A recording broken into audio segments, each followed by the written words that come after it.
Група средношколци од средното училиште Ванчо Прке Виница во текот на месец март ќе бидат главни промотори и едукатори на историското значење на ликот и делото на девојчето жртва на Холокаустот Ана Франк. Ана Франк, историја за денешнината, е насловена изложбата што од викендов е отворена во галеријата Венеција во Виница, а на која преку 39 панели се раскажани најважните моменти од животот на Ана Франк. Анели Мари Ана Франк, 12 јуни 1929 до почетокот на март 45 била германско девојче од еврејско семејство од градот Франкфурт, која што стекнала светска слава благодарение на своите дневници, во кои ја опишала германската окупација на Холандија за време на Втората светска војна. Дневникот, кој што и бил даден на 13-тиот роден ден, представува хронологија на настаните од тој ден, па се до 1 август 1944 година.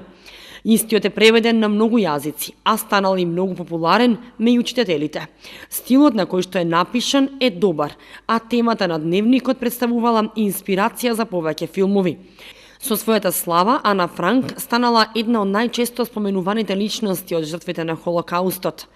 Како што рече организаторот на изложбата, Фарих Исеини, целта на оваа изложба, која што за прв пат била отворена во 2016 година, е да се одаде почит на сите жртви на Холокаустот, вклучително и на 7144 евреи од Македонија, кои во 1943 година биле депортирани и екстерминирани во логорот Треблинка. Ова изложба представува збир од 39 изложбени панели, меѓу кои и 7 панели се од македонскиот контекст, односно Втората светска војна во Македонија до ден денес, од тој период до ден денес. Овие панели, мислам до 31 панел се светски панели и насекаде во било која држава од светот каде што патува изложбата на Ана Франк, на јазикот кој се збори, кој се говори во таа држава, истата содржина се пренесува. Виница е 21 град во Македонија каде што ја поставиме изложбата Ана Франк историја за денес.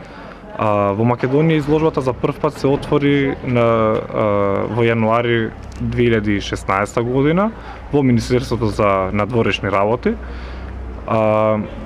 Тоа што сакам да го напоменам дека во овие 21 град во Македонија изложбата е посетена од околу 20.000 граѓани и граѓанки на Македонија.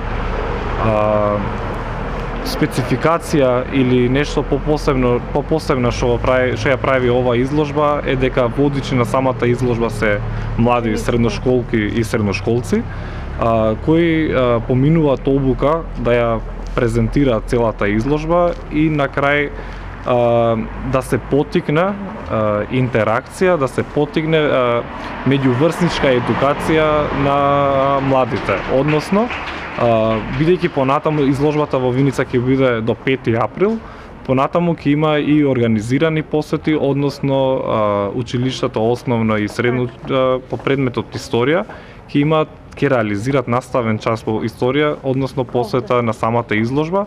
Домот на културата Тош Арсов оваа изложба ја реализира во соработка со музејот Куќата на Ана Франк од Амстердам, како и со Младинскиот образовен форум од Скопје.